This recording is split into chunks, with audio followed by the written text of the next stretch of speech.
On the western coast of India, spread across nearly 800 acres, stood a company whose name alone made the biggest names in global technology bow their heads with respect.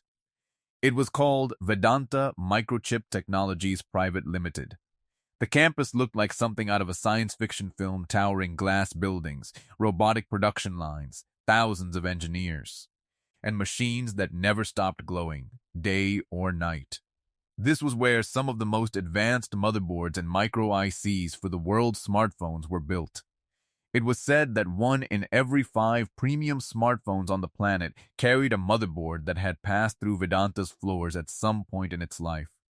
The company shipped to the United States, China, Japan, South Korea, Dubai, Singapore, and Germany, and its annual revenue ran into the billions.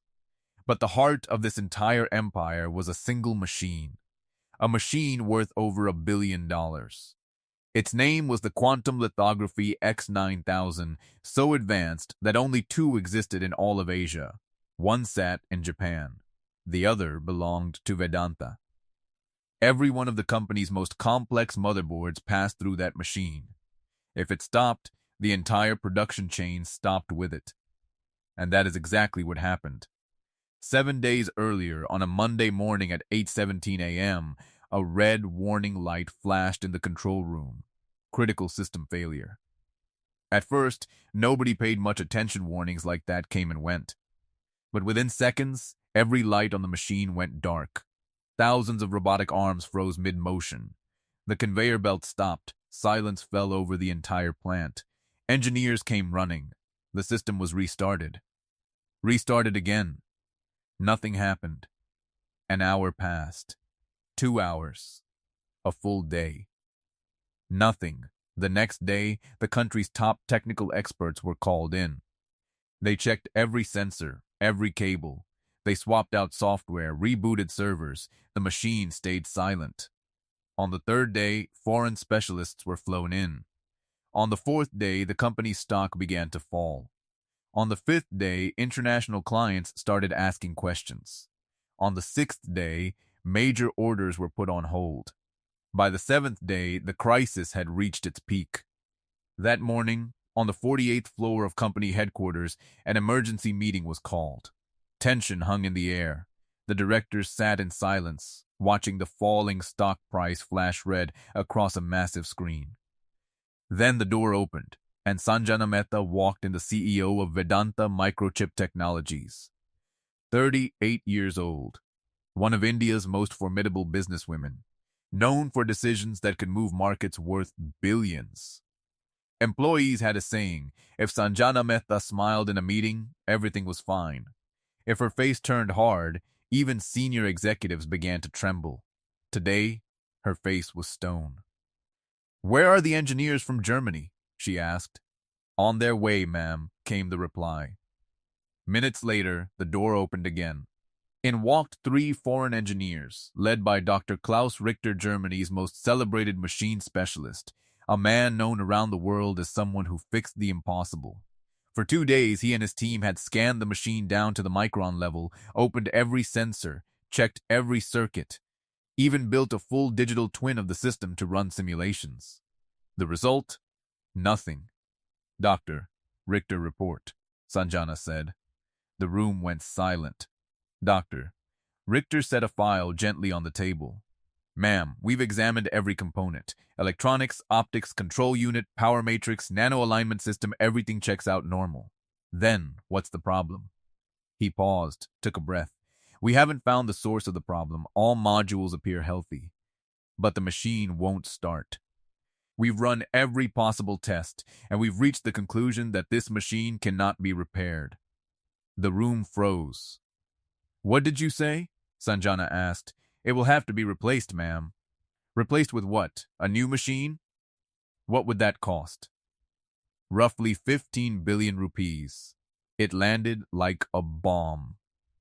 Some directors sat bolt upright. Someone put their head in their hands. Sanjana stared at him for a long moment. Then her voice rose. "This machine has been down for 7 days. 7 days our production line has been dead. 7 days our stock has been sinking. 7 days clients around the world have been demanding answers. And now you're telling me it can't be fixed? Silence. Do you understand how much money we lose every single day this machine sits idle? Do you understand that the future of this company rests on it? She slammed her fist on the table.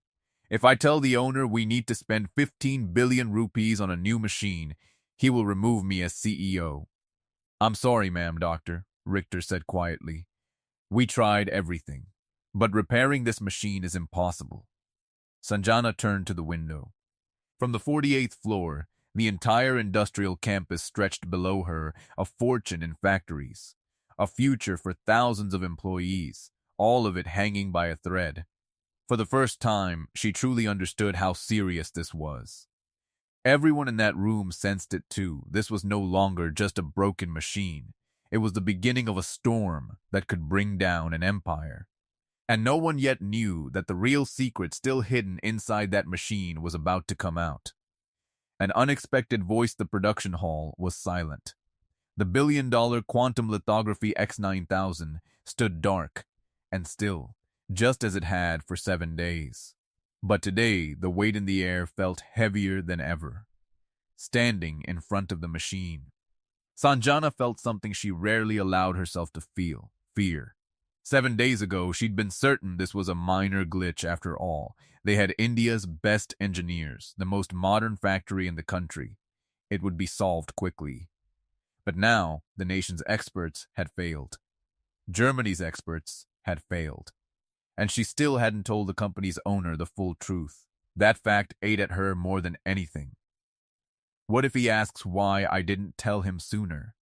What if he asks why I let 7 days of losses pile up in silence? What if he removes me? Nearby, Dr. Klaus Richter stared quietly at the machine, his face full of defeat.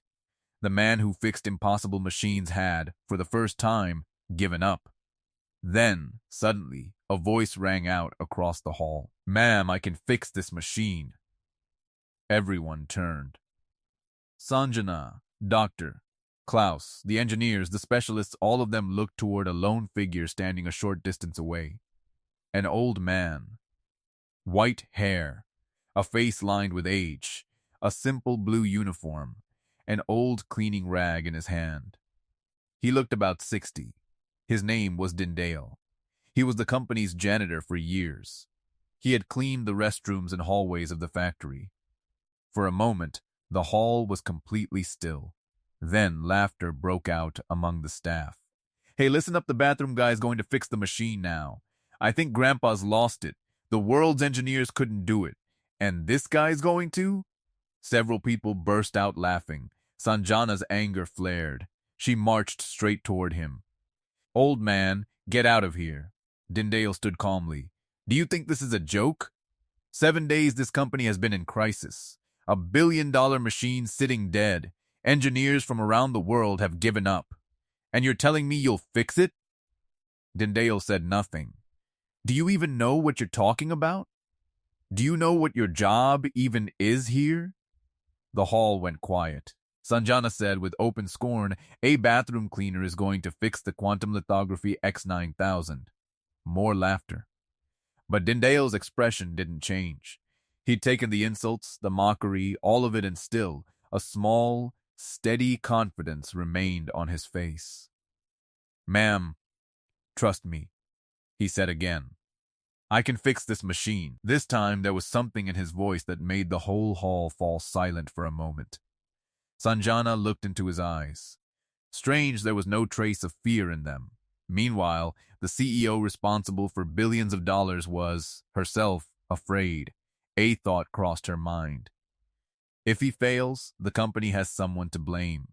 If, by some miracle, he succeeds, the machine gets saved either way. After a moment, a hard smile crossed her face. Fine, old man. I'll give you a chance. The hall gasped.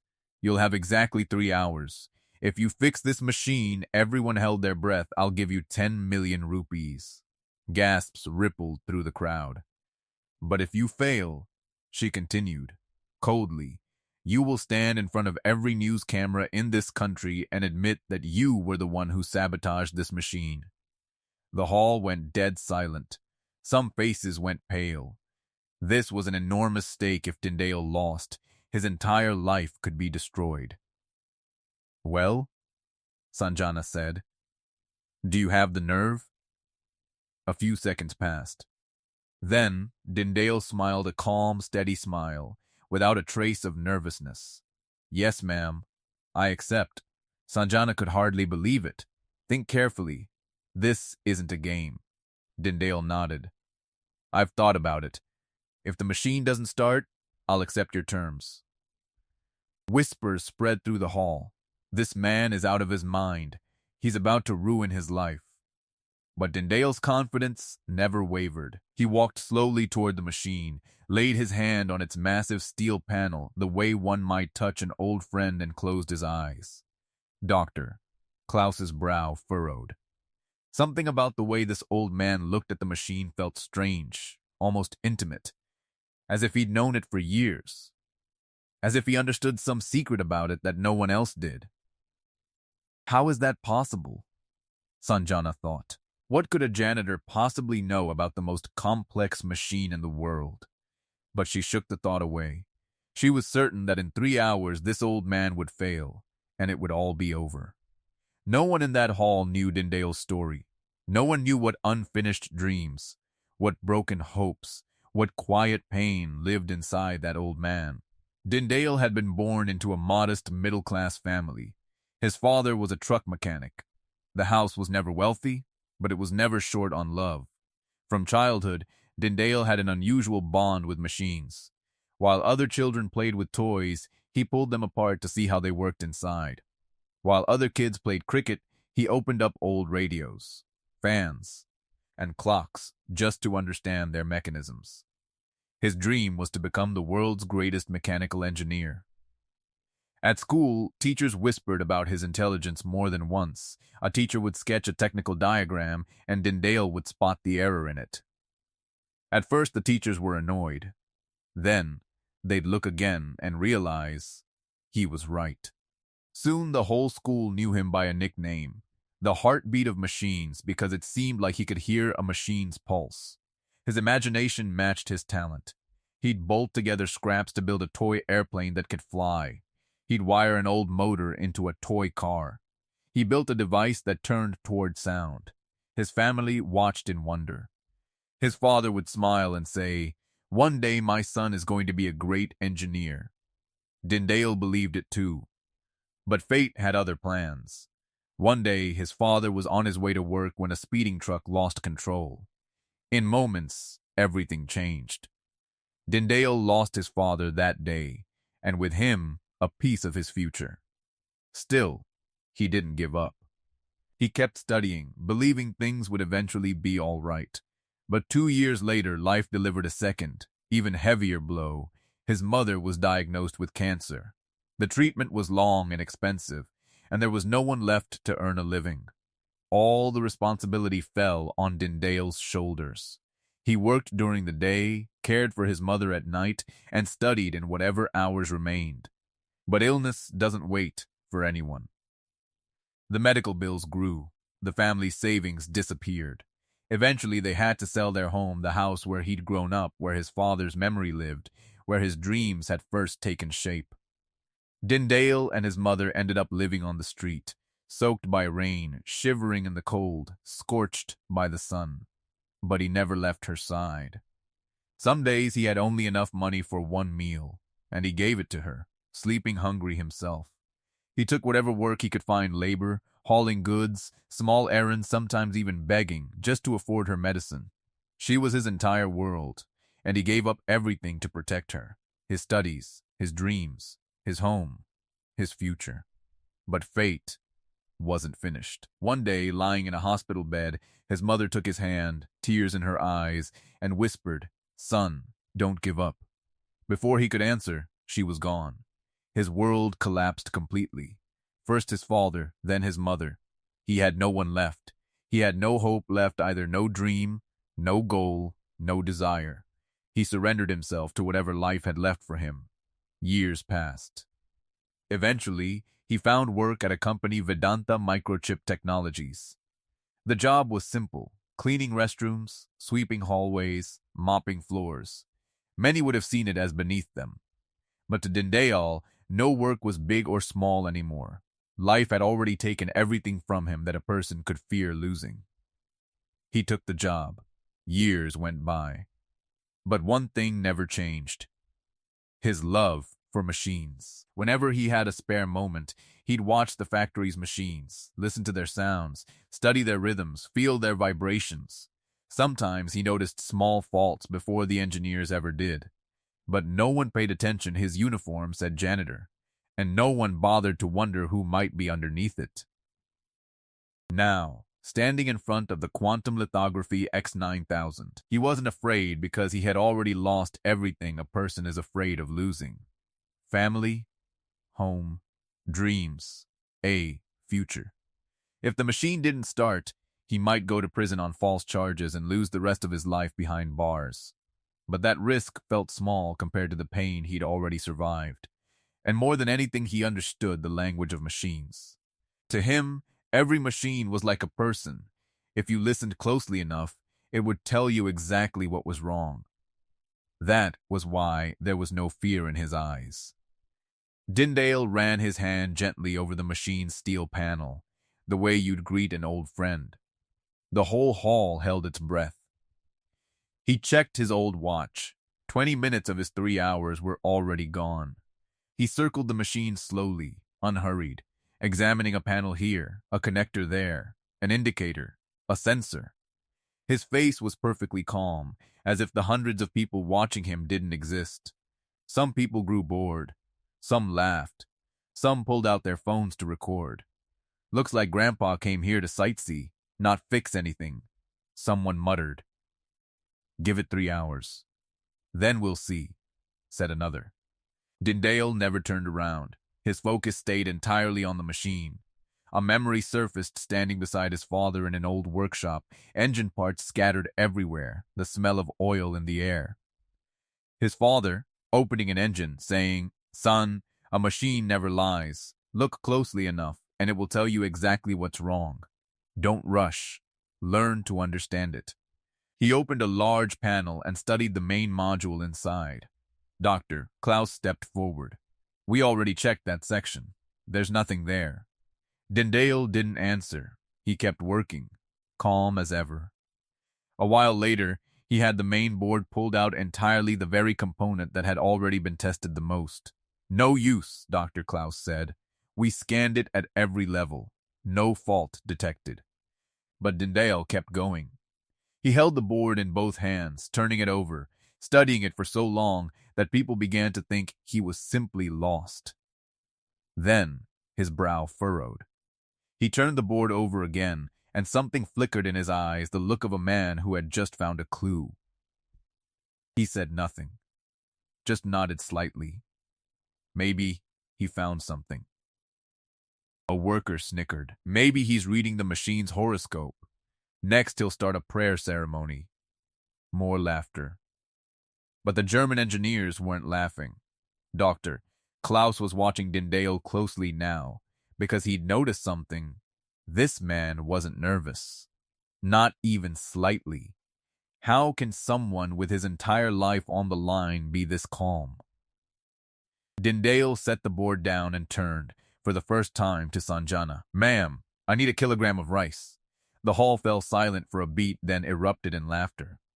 "There we go. Dinner's getting made. I thought he'd ask for toilet cleaner. Grandpa didn't come to fix a machine.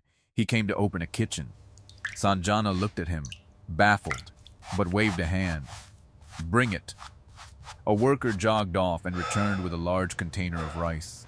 "Figured he'd just ask again," he joked, "so I brought the whole thing." More laughter. Dindale set the rice container in front of him and, with great care, placed the board inside it, burying it in the grains.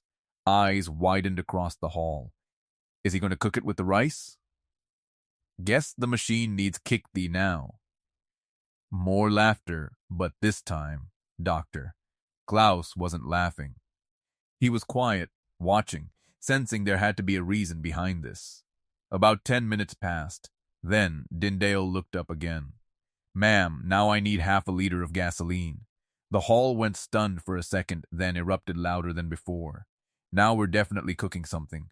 First rice, now gasoline. Grandpa's got a whole recipe going. Sanjana narrowed her eyes, confused, but curious now too. She waved again, and a worker returned with a bottle of gasoline, handing it to Dindayal. Every eye in the hall was on the old man now. Even the German engineers had moved closer. Sanjana had stepped forward without realizing it. Everyone had the same question. What is he actually doing? Dindayal examined the board closely, picked up an old brush, dipped it lightly in the gasoline, and began carefully cleaning different sections of the board. Every motion was deliberate, unhurried, precise as if he weren't fixing something, but performing an art. Sanjana watched from a distance, her hard smile gone. For the first time, she wondered if this old man might genuinely know something. The German engineers exchanged confused glances, unsure what he was even looking for. Dr. Klaus's eyes never left the board. A man with decades of experience, and right now, he had no idea what was happening. For nearly 15 minutes, Dindale worked with the same quiet focus. No one spoke. No one laughed anymore, because now everyone sensed this wasn't just a janitor. There was something in this man that wasn't ordinary. He examined the board from every angle against the light, close to his eyes, then picked up a small tool and studied certain sections with intense focus. That old spark returned to his eyes, the same one he'd had as a boy watching machines. His father's words echoed in his mind, "Son, understand the machine. It always gives you a sign. You just have to know how to read it." He took a deep breath and continued his work. The hall was so quiet now that footsteps were audible. One worker, who moments ago had been mocking him the loudest, stood silent, eyes wide with disbelief. "Man," he whispered to a coworker, "he actually knows something." Dr. Klaus kept asking himself the same question. We tested this system countless times. What is this man seeing that we missed? Time kept passing. The 3-hour deadline drew closer. Then, suddenly, Dindale stopped. He held the board in front of him, studying it for a long moment. Then he smiled the smile of a man who'd just solved an old riddle. He made a few final adjustments and carefully reinstalled the board. The entire hall held its breath. No one dared speak. Sanjana's heart pounded. Whether the machine started or not, her life was about to change either way.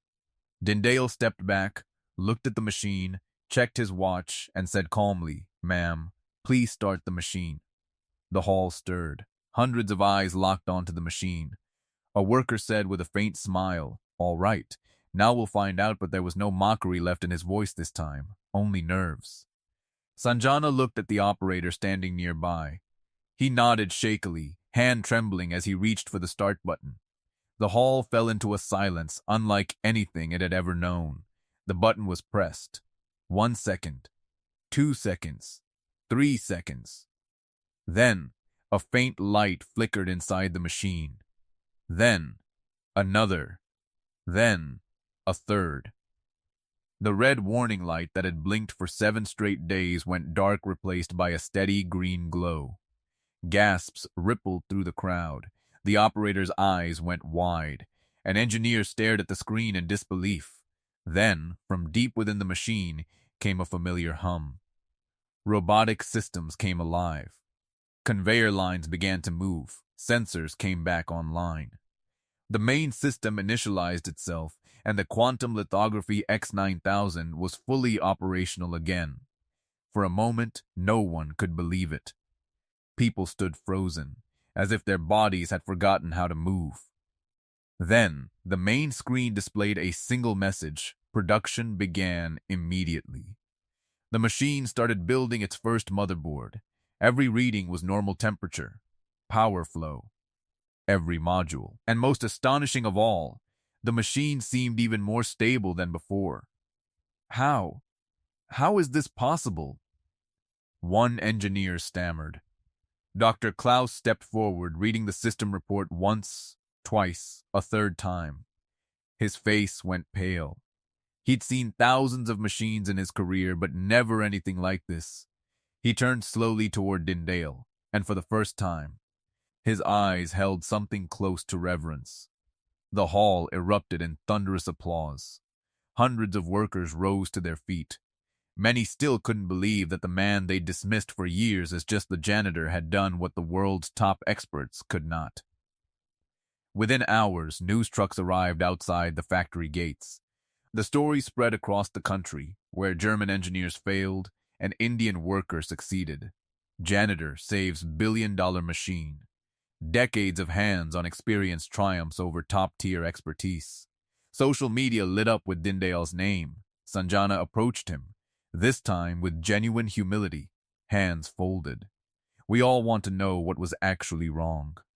And how did rice and gasoline fix a machine this advanced? The hall went silent again. Reporters, engineers, workers, executives, all eyes on Dindale. He spoke calmly. The problem was never really the machine. Someone had deliberately poured water into a critical section. Gasps spread through the room. Water? Doctor? Klaus asked immediately. Dindale nodded. It seeped into some delicate electronic components and caused a very fine short circuit. A positive line and a negative line had come into contact. The fault was so small it never showed up in standard diagnostics. When I examined the board closely, I noticed signs of moisture. That's when I knew water had gotten in somewhere. But what was the rice for? A reporter asked. Dindale smiled faintly. Moisture was trapped deep inside parts of the board. If I just wiped the surface, the moisture underneath would have stayed, and the machine would have failed again. So I used the rice to draw the moisture out safely, to make sure it was completely gone before we powered it back on. I used it to clean off the grime and oily film built up on the board's surface. Once it was clean, I could actually see the real problem, that tiny short circuit. After that, it was just a matter of repairing that one section. That's what brought the machine back. Dr. Klaus was quiet for a moment. What is this technique called?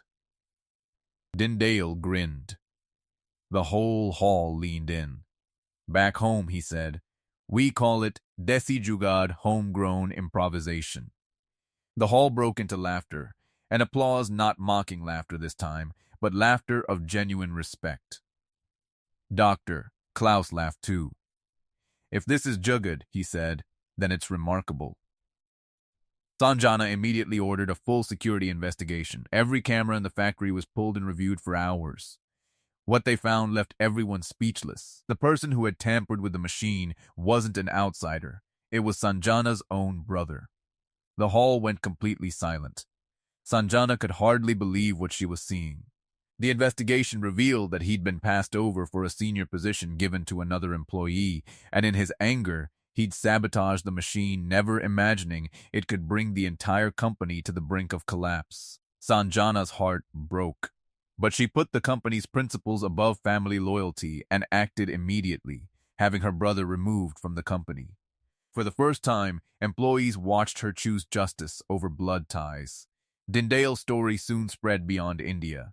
German specialists talked about him. People said there was no substitute for hands-on Indian ingenuity, that when technical knowledge meets real experience, the result can be nothing short of a miracle. Days later, the company's owner held a special ceremony. Hundreds of employees and press attended. Dindale was called up to the stage, and the entire hall rose to greet him with applause that lasted several minutes. Today, the owner said, we honor a man who didn't just save a machine. He saved our company, our employees, and our future. Dindale was appointed the company's permanent technical advisor and mechanic, and given a comfortable apartment to live in. His eyes welled up. He had never expected recognition. He had only done his job. But now, the whole country knew his name. A man once overlooked by everyone had become an inspiration to millions. At the end of the ceremony, Dindale stood at the microphone and said, no matter how advanced a machine is, every single part of it matters. It's the same with people. No one is ever too small to matter. Don't ever mock someone. You never know how much experience or how much wisdom they might be carrying. The hall erupted in applause one final time. That day, it wasn't just a machine that had come back to life. It was the way people saw the world around them. If you enjoyed this story, Share it with someone who needs to hear it, and drop a comment below with a moment where a simple, homegrown fix solved a problem no one else could crack. See you in the next story.